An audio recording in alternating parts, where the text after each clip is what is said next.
புரியுதா? இப்போ நான் வந்து உங்கள் ஓட்டை ரிமூவ் பண்ணுறதுக்கு அப்ளை பண்ணேன்னா என்ன கூப்பிட்டு நீ இப்படி அப்ளை பண்ணியான்னு கேட்டால் இல்லை அப்படி ஒன்றும் நடக்கவே இல்லைன்னு இவங்க சொல்கிறாங்க. உங்களுக்காவது தெரியுமா உங்கள் ஓட்டு நீக்கப்பட்டிருக்கே அப்படின்னு சொன்னாக்க உங்களுக்கும் தெரியல. ஸோ தேர்தல் ஆணையமே வந்து வேண்டப்பட்டவர் வாக்கு சேர்த்து விட்டது, வேண்டாத வாக்கை வந்து நீக்கி விட்டது, அதுதானா?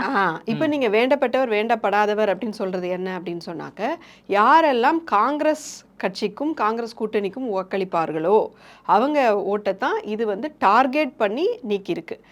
உதாரணமாக பார்த்தீங்கன்னு சொன்னால், இப்போ ஒரு 10 பூத் எங்கே வந்து இந்த கோளாறுகள் நடந்திருக்குதோ அதை எடுத்து பார்த்தோம் அப்படின்னு சொன்னால், அந்த 10மே காங்கிரஸ் கட்சியினுடைய ஸ்ட்ராங் ஹோல்டாக இருக்கக்கூடிய இடம். பூத்து. ஆமாம், அந்த 10ல் 8 வந்து இதுக்கு முந்தைய தேர்தல்களில் வந்து காங்கிரஸ் கட்சி ஜெயிச்ச இடம்.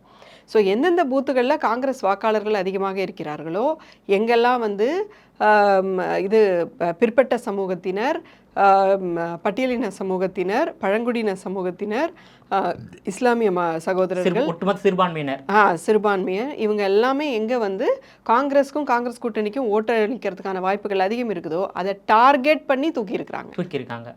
அதே நேரத்தில் வந்து பாஜகவுக்கு வேண்டப்பட்ட மக்களை வந்து அதிகமாக சேர்த்துருக்காங்க. பாஜக வேண்ட மக்களே இல்லையே, எங்கே இருக்காங்க? அவங்க இருந்தால் தான் நான் இயற்கையாகவே ஓட்டு போட்டு ஜெயிச்சிருவாங்களே. அப்படி மக்களே இல்லாததுனால இவங்க கற்பனையாக வந்து இவங்க வாக்காளர்களை சேர்க்குறாங்க. அப்படி ஒரு வாக்காளர் எங்கேயுமே உயிரோடு இல்லை.